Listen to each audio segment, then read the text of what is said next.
Nothing says Christmas like family gathered around the hearth. Christmas Eve. I don't know what your tradition is at home. Open one gift, maybe two, some snacks, family over, some friends, and then, of course, reading from Luke, birth of Jesus Christ. And then, of course, Congress on Christmas Eve voting on a continuing resolution to further bankrupt the country and to protect themselves from any form of investigation. Well, yeah, and the raises.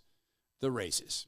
We'll talk about this with our friend and brother Zach Abraham, Chief Investment Officer of Bulwark Capital Management, and through the good graces of God Almighty. The Todd Herman Show is 100% disapproved by big pharma, technocrats, and tyrants everywhere. No. From the high mountains of free America, here's the Emerald City exile, Todd Herman. Today is a day the Lord has made, and these are the times in which God has decided we shall live. Zach, it's Christmas time. It means it's continuing resolution time. You're a guy who deals with people's paychecks at all, et cetera, as a fiduciary at Bulwark. $70,000 per year raise for congressional members as a cost of living. Your thoughts? I mean, that's what I'm here for. I love it. I would be willing to increase my own personal tax rate to finance it. But I'm a huge fan of DC and the Hill. Right. Everybody knows that. Right. No, I'm just chuckling reading this bill down. Classic Christmas Eve bill, right? Stuff through all the stuff you don't want. Yep. The Fed, or excuse me, the media, which is part of the DNC now, of course, they're not going to report on it. Mm-hmm. As a matter of fact, I'm gonna jump out on a limb here and say I'm gonna bet you didn't get the information about this bill from ABC. How did you know that? There are a team of people in social media who are taking this 1,500-page omnibus bill apart, and bit by bit by bit, it dribbles out and it dribbles out. We'll talk about Section 605 here in a second. But this is this bill represents a further permanent divorce of DC from the country. The $70,000 a year. I mean, you deal in the world of income. If I'm not mistaken, that's probably 15% more than the average American earns in a year, and Congress wants it in the form of a pay raise. Am I right? Is about the number? Yeah. So 77,000. Yeah, because they're going to increase it by 77,000. Yeah, that's right around there. That's 70,000. Yeah. Yeah, they're going to get a pay increase that is commensurate or slightly larger than the average person's wage. And here's the thing. If it was part of a larger plan to overhaul the government, for instance, one of the things that I have been open to, if it is combined with massive campaign reform, would be substantially higher salaries for elected officials. And I hate saying that. But if you want less corruption, a bottom line, and I hate saying this, okay, but if we want the best and brightest in DC, you got to pay more than $180,000 a year. You know, or you're just getting. You got to have something change, because you have a system now where the best and brightest are not incentivized. You have a system that really the only people that would be incentivized to engage in this system are people that are wantonly and actively looking to be corrupt, or people that are idiots and don't realize what they're getting into. Right. I get that. And I've heard this argument before, like, hey, make it $500,000. I mean, we can't make it $10 million a year. Make it $500,000, make it $750,000. But then lock down on all the corruption. But then how do you do that? And here's the deal. You can't take money out of Congress until you take money out of the process. You can't until you can strip their ability to have earmarks and bundle things in for friends and hide things, until bills are single pages. Yep. Until you have here's the Energy Department bill, nothing else goes in it. Here's the Defense Department bill, nothing else goes in it. And you give them an inability to have anything to do with the money supply at all. Until that happens, you can't weed out corruption, right? No. Yeah. No, and that's what ticks you off about this bill, right? Is because you could make, and I don't think you make the argument, I think it's fact, that a bill like this actually puts you further away from making any serious change, right? Because until I want them making 180 grand a year or as little as possible to provide part of the incentive to get a good bill passed. Right. And so now you're kicking them an extra 70. I don't know how much further away that puts us from a resolution, but it's $70,000 per congressional member further away. Right. And maybe one of the things we look at would be an incentive package. And I mean this. What if the incentive package is to get the country back into fiscal shape? Maybe we're getting some people in there who see an upside in this, but the problem with this is when the best and brightest in DC know, buddy, your $1 million a year means squat to me. I'm going to be a billionaire back here. I know what I'm doing. I'm going to go be a lobbyist. I'm going to be a billionaire. I've got the path all laid out. You want to pay me $1 million a year, chump change. I can go get that being a commentator on MSNBC. I just say some ridiculous things back here, and they pat this career path. So, but let's follow this down the road a little bit in this continuing resolution. I want to tell you about Section 605 here in a second, Zach. As a guy who's dealt from time to time with government agencies coming and sniffing around, I know I don't like it. And I've had those, situations with my companies, et cetera. So I want to tell you something about Section 605. We need to talk about the stock market was at the lowest losing streak since 1978. I think that was on Tuesday or so. Lots to get to with Zach Abraham, who's it's Wise Counsel Day. Let me give you some wise counsel. I tripped across a product that I'm holding. It's called Wisdom, and in fact, I haven't taken this today, and I love the way it tastes. It's an oil-based herbal, gosh, that's good, supplement. Every time I take this, it's good. Cinnamon, etc. And Dr. Patrick Gentempo was caused to invent this. He was in the Holy Land. He's a food freedom guy. He does a podcast about the Lord Jesus and the Word of God and food. And he came across all the smells, all of the herbs, and he was touring the Holy Land, and then looked in the Bible and realized that this stuff is mentioned so often in the Bible, almost in a sacred sense, that he studied this and ended up putting together this product. And I got a note from a nurse practitioner the other day, probably a naturopathic doctor, who was saying, I have not done a good enough job explaining the process of putting this together. The cold brewing locks in the nutrients, the value to help you have joint health and mental clarity, focus, healthy response to inflammation. That's locked into the cold brew.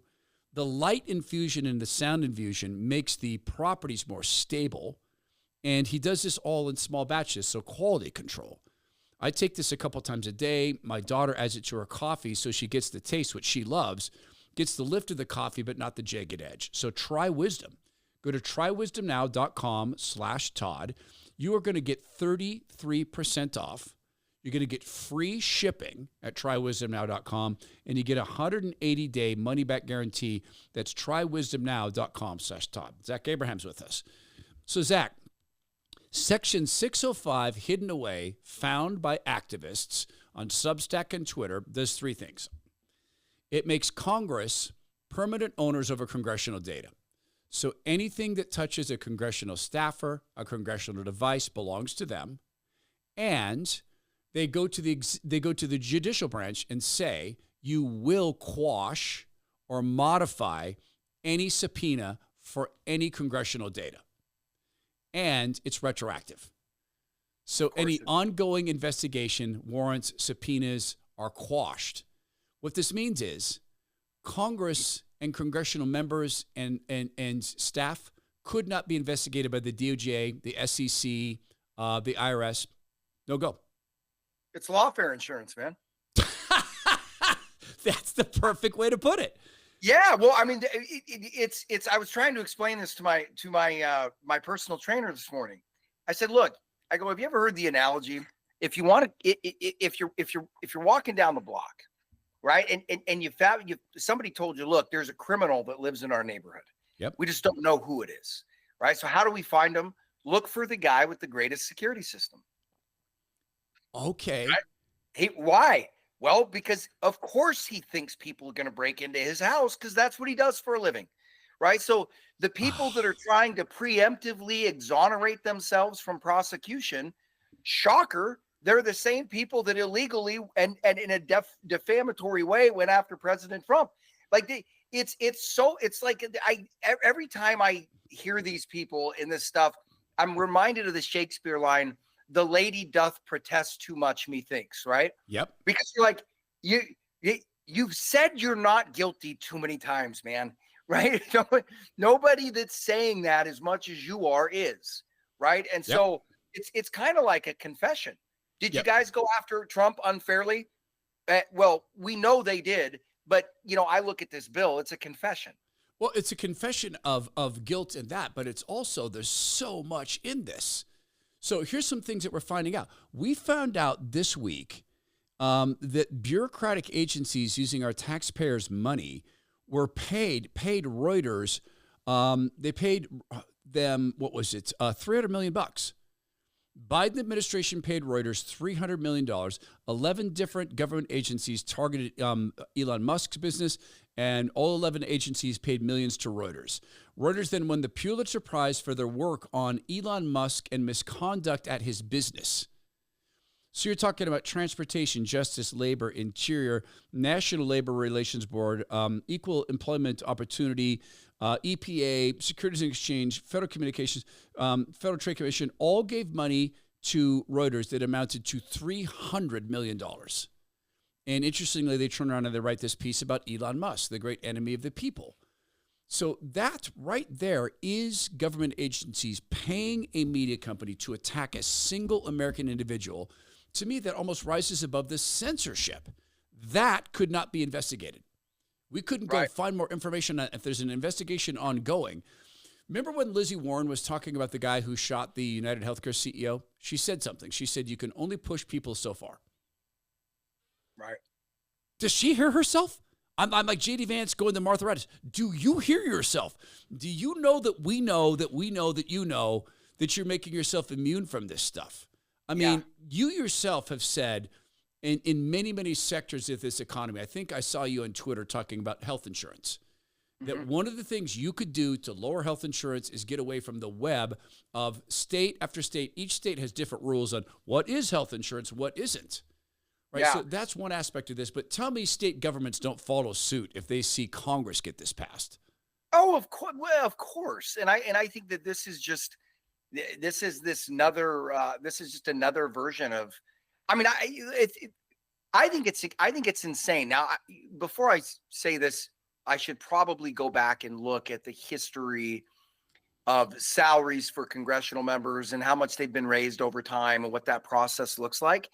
But my immediate response is, whoa, hold on a second. You're going to give these people a 25 to 30% raise and we're not even have a discussion about it? Right? Like, I don't know what the process is, but I'm going to go out on a limb here and assume that this is sort of unprecedented. But it's not unprecedented in this environment because, like so many other things we've seen, right? They don't even hide it anymore, right? It's just, it's just incompetence. But to even call it incompetence is not fair because it's very purposeful, right? These aren't errors of omission. These aren't mistakes these people are making. Right. This is strategic. And it just blows me away that you've got our elected officials awarding themselves a 25 to 30% pay raise while approval for Congress is at its lowest mark in history, right? And we're not even going to have a discussion with the American taxpayer on whether we approve of that or not. Nope. That's just incredible to me. I would love to, and I've sat with people who were new to Congress. I got to know Kathy McMartin Rogers way back in the day, lost touch. I'm not a person who keeps in touch with people like that. And she was a sweet lady going back to Congress for the right reasons. And she was astonished and shocked at the behaviors of Congress. And I sat there and I talked to her, Zach, and I saw the look on her face where she was shocked. And she was talking about Nancy Pelosi crossing herself before a vote on abortion. And Kathy said, it's the most obscene thing, Todd. She's sitting in the corner crossing herself as she's getting ready to vote for more abortion. Fast forward 6 years later, Kathy's heading up one of the big committees, and she's defending continuing resolutions. She's defending things like this on Christmas Eve. She was still that dear, sweet lady, but man, power seduces, doesn't it? It absolutely seduces. It does, unless it's funny because I had not extended, and it didn't get like too personal. Like it didn't get too personal. But I was fortunate enough to play around golf with Steve Largent, the former Seahawk legend, that was a member of Congress, and he said the exact same things that you're saying. And one of the reasons he left, he just said, something along the lines of, I just didn't think I could maintain my integrity and my soul by staying in that. Oh, man. It's at all levels. I had a friend of mine who ran for city council for the first time. First time he's in politics. He's an Air Force veteran, Christian man, honest man, level-headed man, very conservative, and really level-headed, wants to try to find agreement. He was just sharing with us the other day how moribund he feels because how special interests actually do own processes. That he had made a suggestion about a piece of legislation and said something about a company. Next thing you know, he's got a note from lawyers. Oh, you know what? You've ran afoul of city council rules. We're going to sue you individually. You don't get to say that about companies. And they came to one of the city council meetings and smirked at him.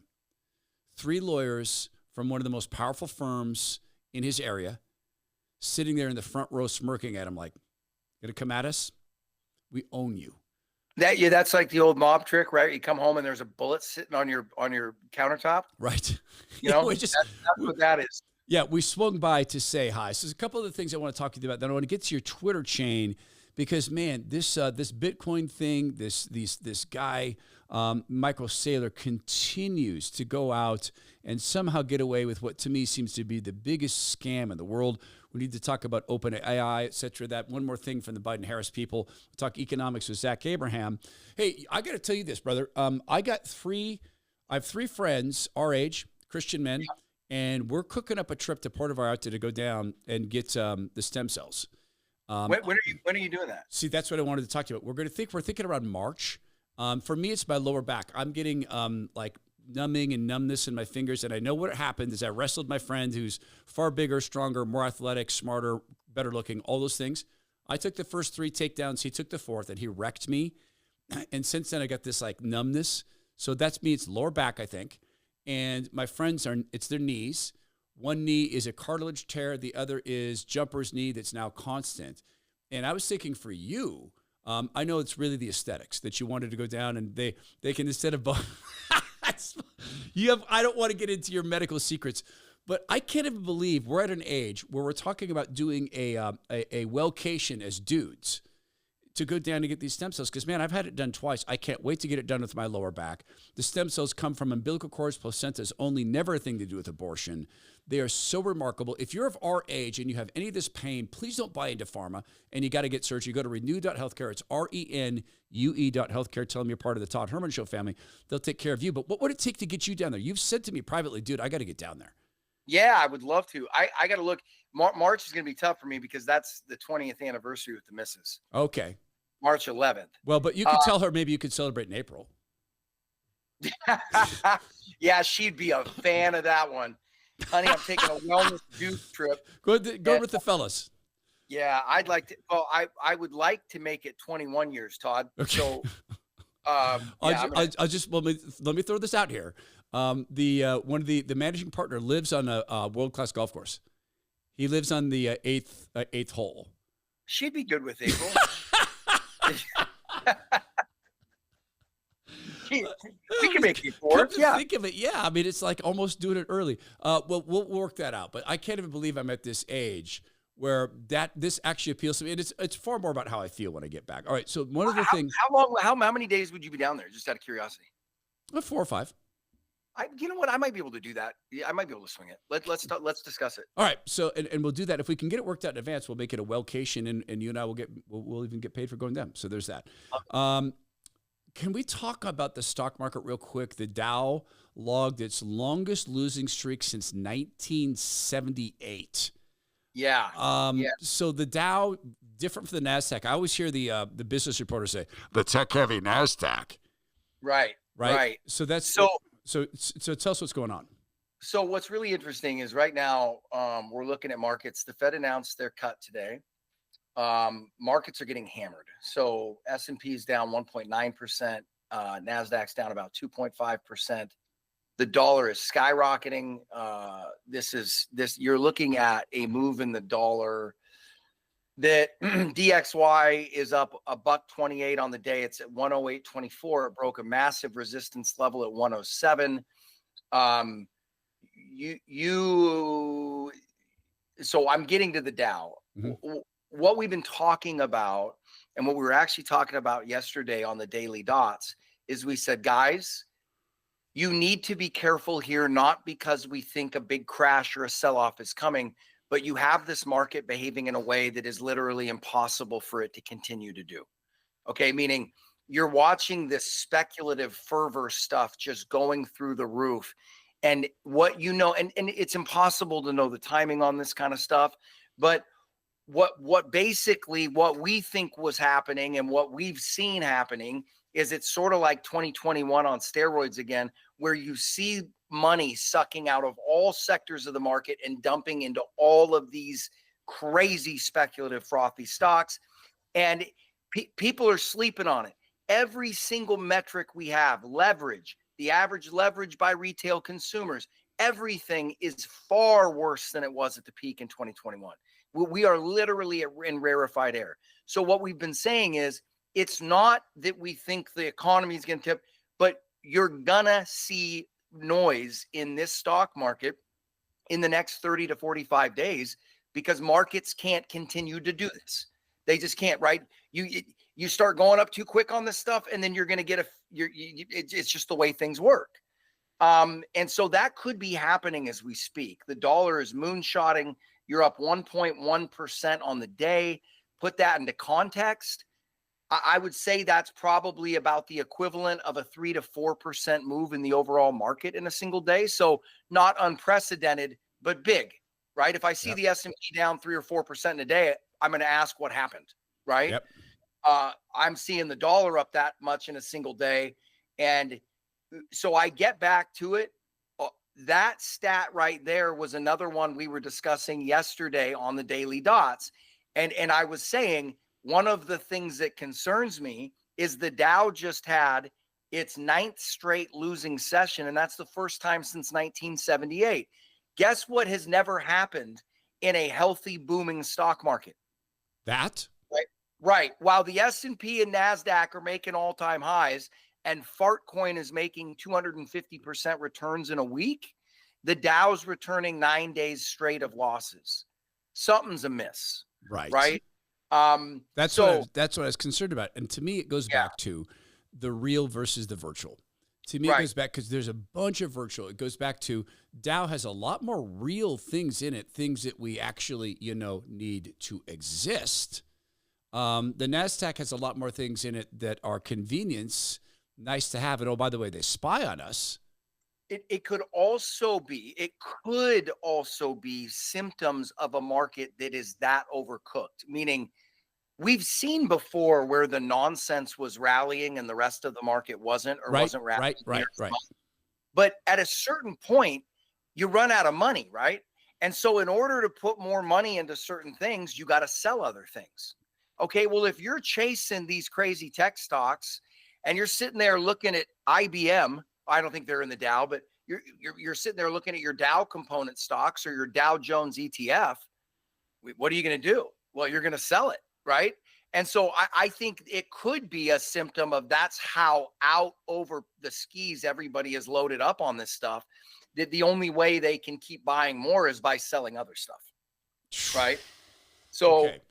And all of the all of the information we have, all of the averages, all of the positioning data, all supports that outlook. Okay, so there's a bunch of tech stuff tied into this because I want to transfer into a discussion ending up at Apple. Because you posted a chart that finally, I sort of understood it, but I finally get it, this effect. And we've talked about this enough, but I want people to understand the effect of your money. Did you say 40% of people's money given ETFs are going into these big companies, 5 companies every month automatically, no matter what their valuation is? It's like 40%, right? Yeah, I'd have to check the exact numbers, but that sounds about correct. Okay, so and I'm just doing this from memory. So we'll get to this with Zach in a second. A statement from Sam Altman, who says he runs Open API, but then there's this weird corporate structure. He says it's not because of the money. You got to hear this. Through December 31st, you have an opportunity to save a ton of money on Bone Frog Cellars. This is the wine. created by Bone Frog. My friend Tim Cruikshank, founder and CEO of Bone Frog Coffee, created Bone Frog Cellars. You get 30% off Bone Frog Cellars wine. So you go to bonefrogcellars.com/Todd. There is a code. It's BFWine30 exclamation point. So just think Bone Frog Wine 30%. BF Wine 30 exclamation point. That's on the 2018-2019 Cabs and Merlots. But also this, there are great deals on all their merchandise. Coffee mugs, caps, Bone Frog Legacy Group Challenge coin. That's designed by the U.S. Navy SEAL. That's Tim designed this coin, and it has a great story behind that. T-shirts. He makes some of the best merch, and every time I think I'm wearing his merch, I'm not. But he wears merch all the time. That's also at bonefrogcoffee.com, that's Todd, or bonefrogsellers.com/Todd. Sam Altman in Congress being asked about why he does what he does.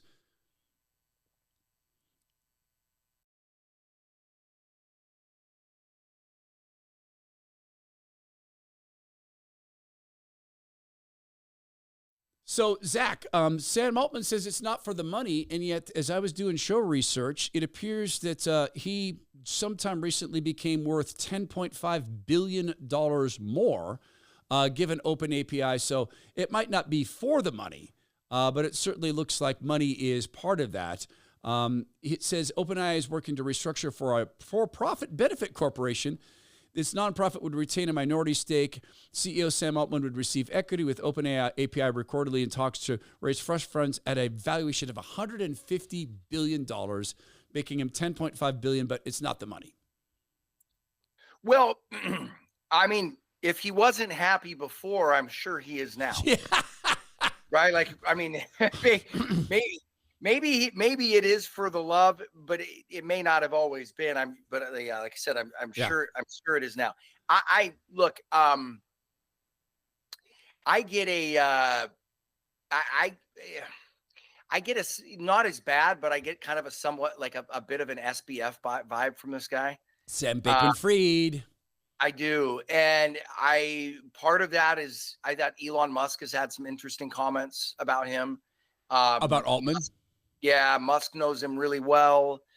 And the interesting thing about coming from Musk is Musk's critiques of him are mostly centered around his intent and his, for lack of a better term, morality, right? And when it comes to intent and morality surrounding these types of issues, I think Musk has a lot of credibility, right? Because he's shown that he will make altruistic moves that that have negative impacts on his personal wealth, right? Right.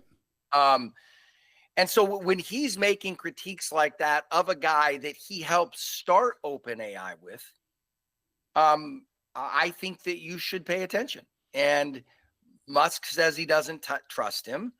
And the reason Musk doesn't trust him is the reason it was called OpenAI, to Musk's insistence, was he wanted it open sourced because he saw AI as too big of a potential threat. And one way to unthreaten it, right, is to make it open source so nobody really owns it. Kind of like Bitcoin, right? Right. Not kind of. I mean, Bitcoin is open sourced. But you know, what it looks like is Altman started seeing how much money could be made, and Altman started changing that, right? So he's sitting here talking about all this altruism, and yet every move he's made to the corporate structure of OpenAI is so he can get paid, right? Right. And you know, is it bad that he wants to get paid? No, but don't sit there and tell me you're doing it for altruistic reasons. The other thing is, I think Musk has a point. I think that AI being dominated by a few tech names could be a very, very dangerous proposition. And I think that I also agree with Musk's assessment 100%, which is if you want to de-risk, if you want to optimize the effectiveness of AI and de-risk it simultaneously, open source it. Yep. Right? And it was Andreessen with Rogan who said that the government has told Andreessen there's only going to be 3 players. Don't bother getting invested in it because we've already figured out who they're going to be. I was listening to, I didn't pull the video, but I was listening to a statement from the woman who runs the National Archives talking about how cool AI is going to be for searches. because there's a lot of stuff that she doesn't want people to see because our founders were very bad people. I'm paraphrasing, but she said, like, our nation has a troubled history. There were some very bad people that ran it, and OpenAI will make sure that, or not OpenAI, but AI will make it possible for us to see that those things don't come back in search results. What about Germany, France, UK, right. Italy, right? Spain? Did they have a checkered history? Well, I just, this is so tired and so stupid, right? Everybody knows this. We've got a troubled past. Who doesn't? Right. Why are we trying to prosecute today the moral failures of 250 years ago? This is so dumb. Hey, if you're not willing to prosecute the moral failures of today, you got to prosecute right. something. Look at us. Fair point. Right. We're of a cause bigger than ourselves. We're going to go back and re-prosecute the Civil War. Well, yeah, but these aren't moral failures. Today, we're rectifying the moral ills of yesteryear. And the way we do that is by sexually mutilating children and having the state pay for it. Exactly. It's the only way we can get this blood off our hands. It's to put more blood on our hands. All right, back into tech. You have been calling the alarm on this Michael Saylor MicroStrategy. You've made it clear these are your opinions, that you are not an insider in the company, and this is my opinion. But you wrote this on Twitter. What I find amusing, and by the way, let's just real quick, if you don't know, this company was kind of a player, a $1 billion company, hardware, software. And then Michael Saylor said, you know what, I'm going to become an entity that buys Bitcoin. And now they're going to be worth or valued at $100 billion or more dollars. It's nuts. All he does is buy Bitcoin, but in a very interesting way. He's not even really buying it. He's renting it. And then you invest in his fund by giving him money at a 0 interest rate loan that he can convert to equity if he chooses to. So then you'd have equity in a company that doesn't even own the Bitcoins. Here's what you wrote in response to the fact that Michael Saylor went to Microsoft investors at the National Center for Public Policy Research, and he decided to try to get them to buy up a bunch of Bitcoin. Microsoft can't afford to miss the next tech wave, and Bitcoin is that wave, Saylor said in a video presentation, which he released on Twitter last week. There's more than 3 million views. Microsoft's investors surprisingly said, no, we're not going to do that. You wrote this, Zach. What I find amusing is if you believe, as Saylor claims too, that Bitcoin is the ultimate asset and the future of money, if you believe scarcity is the key to its value proposition, why would you be lobbying others to drive up the price? More importantly, if you're so sure it's the asset of all assets, why would you jeopardize your own ability to stay long by making such a massive levered bet? If you get smoked long on this, on MicroStrategies, you deserve it. That's on you. So now that we have more longer form, it's not Twitter. Explain this to me. So what, and we've looked into this. There is one part about this investment strategy that if you're a big Bitcoin believer that is interesting. And that to me is the bonds that Saylor is selling. And I think I've walked you through this before, but what MicroStrategy is doing is they are selling, it's 40 billion so far. They got a plan to do another 46 billion, something like that. But piles of bonds that don't pay any interest. So what we call a 0 coupon bond. Yep. And it is convertible into equity. Yep. Right. So if you're a bondholder, what you're hoping is that the value of Bitcoin goes up a lot. It drives the price of the underlying equity up.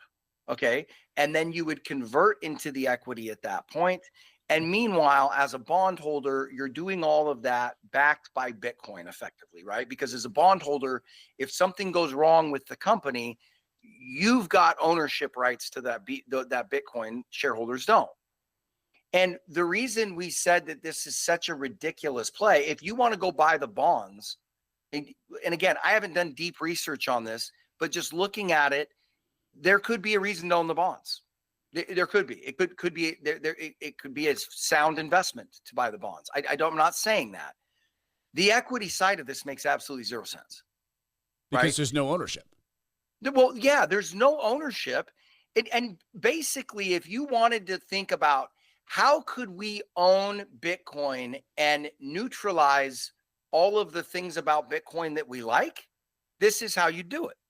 Okay. And the biggest things about Bitcoin are there's scarcity, right? Meaning you're not going to get diluted over time and you won't get inflated because they can't make any more of it. Right. And no intermediaries. You don't have to work with anybody else. You don't have to have transact, right? You've got it. Well, by doing it this way, if you consider this a Bitcoin derivative or another way to have Bitcoin exposure, you just neutralize those two things.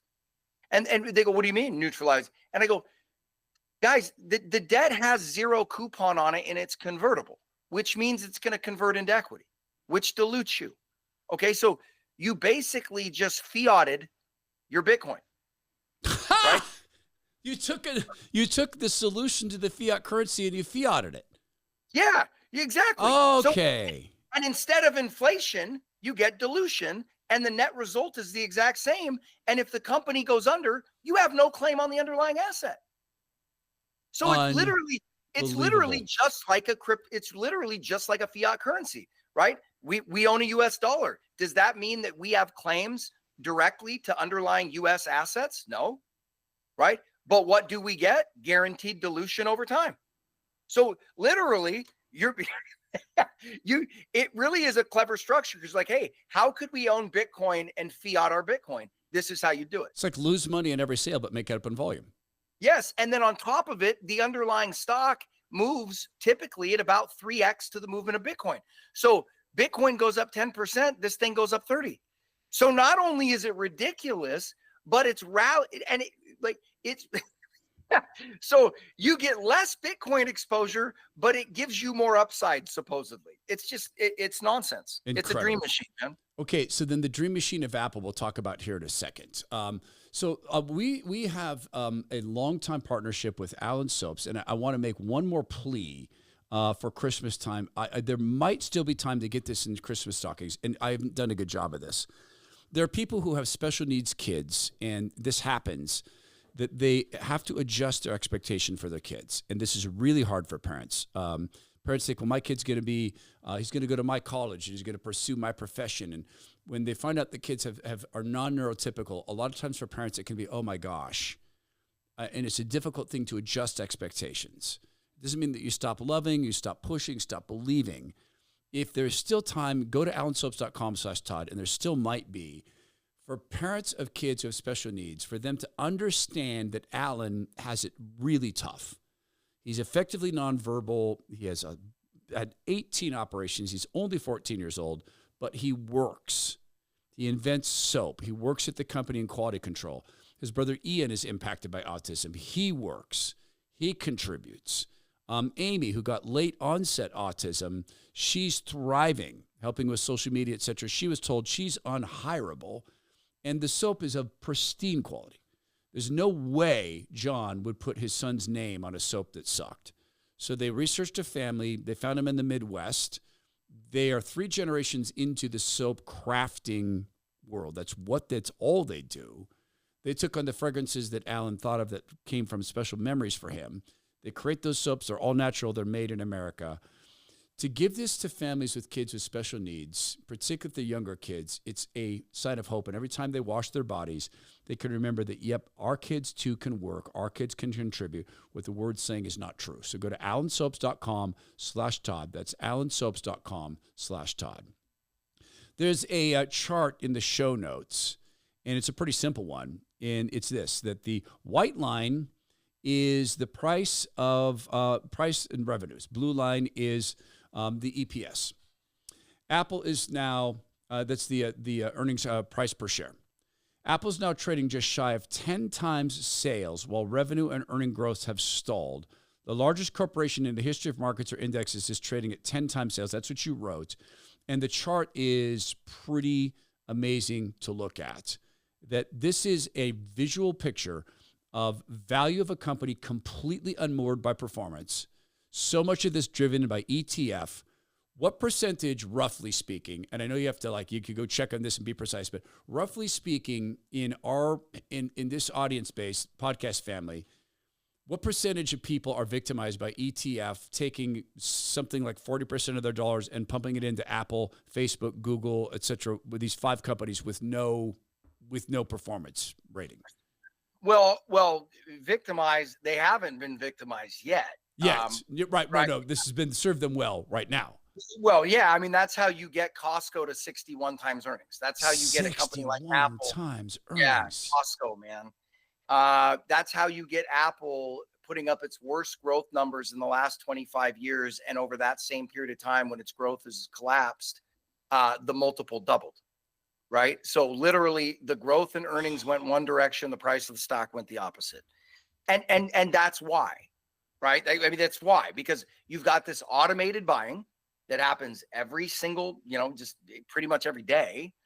And it's just coming into the system, and it's agnostically buying. So for the first time in the history of US markets, over half of the transactions and probably and well over half of market transactions are done agnostic of fundamentals. Any Right? Like, fundamentals? no, because none. Because when you buy an ETF, the ETF isn't in there. It's just market cap. So if you have a stock that, let's say, well, I mean, look, now to get in the S&P 500, you have to have earnings over you have to have positive earnings for so many quarters. There's certain criteria you've got to hit. But let's say you had a company that was, that went on a heater for whatever reason, it captured the people's, imagination or whatever. And you had a company that was doing, $200 million a year in revenue and got up to a $500 billion market cap.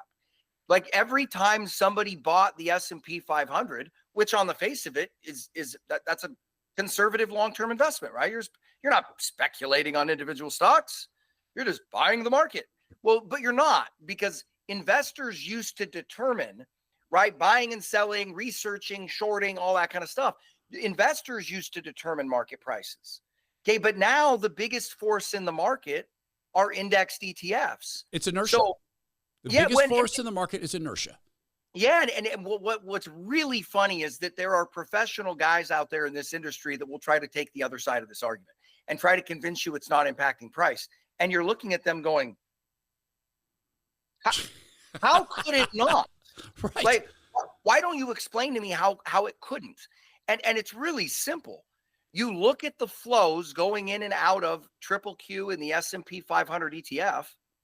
You do what 6% of that is, because every time somebody buys one of those ETFs, 6.5%, somewhere around there goes directly into Apple. So you do that basic math, and then you look at that amount of money versus the daily trading volume of Apple, and you're sitting there going, wow, that's a pretty substantial chunk, right? If not the majority of the trading activity. And then you're going to sit there and tell me, because remember, everybody putting money into the S&P 500 isn't making the implicit decision of saying, I like Apple here, I'm buying Apple. That's not the decision they're making. They're just throwing money in the market, right? And the ETF does not make any observations about, financial stability, affordability, price, valuation, fundamentals. The only thing it's looking at is market cap. So it keeps feeding the big companies the money, and they get bigger. And as they get bigger, they draw individual investors, because look, those stocks never go down. So they buy them individually, right? And then the market performs better and people dump more money into the ETFs, and just round and round and round you go. And at some point, something tips over that first domino. And it's hard to know. And like I said, when you look at the action of today, and this is what's scary. Now, don't panic about today, right? The market's back to where it was a week and a half ago. Okay, not a big deal. But here's what's the problem is, in an environment like this, where the majority of money is getting placed into these investments in a value or fundamentally agnostic way, at some point, the market focuses on reality. And at that point, prices can evaporate just out of thin air. Yep. So you look at it today, just out of nowhere, market was basically trading flat most of the session. Boom. Within over a 20-minute period of time, you're down 3.5%. Yep. That's what it looks like. And it's all in that tech sector. And again, we've talked about this, that tech sector has some things in common, like need for electricity, and the ability to be hacked. So And that stuff's so cheap. Right. That stuff's so cheap. Right. Yeah, I was looking at the GDX, the gold mining ETF today. Yeah. It's getting up, right? The GDX is back to the same level it was at when gold was at like $1,500 an ounce. You're at 26 and change today. It's crazy. Insane. Yeah. Always great to have you on, my friends. Merry Christmas to you and your family. Our Savior is born. Hey, he was born indeed. It's going to be a very merry BIPOC Christmas at our house. And I wish you and the listeners a very Merry Christmas and God's blessing in the new year. Appreciate you, Zach. Lord, thank you for the gift of your son. Thank you for the gift of Christmas and the gift of wise counsel. This is the Todd Herman Show. Please go be well, be strong, be kind. Please make every effort to walk in the light of Christ.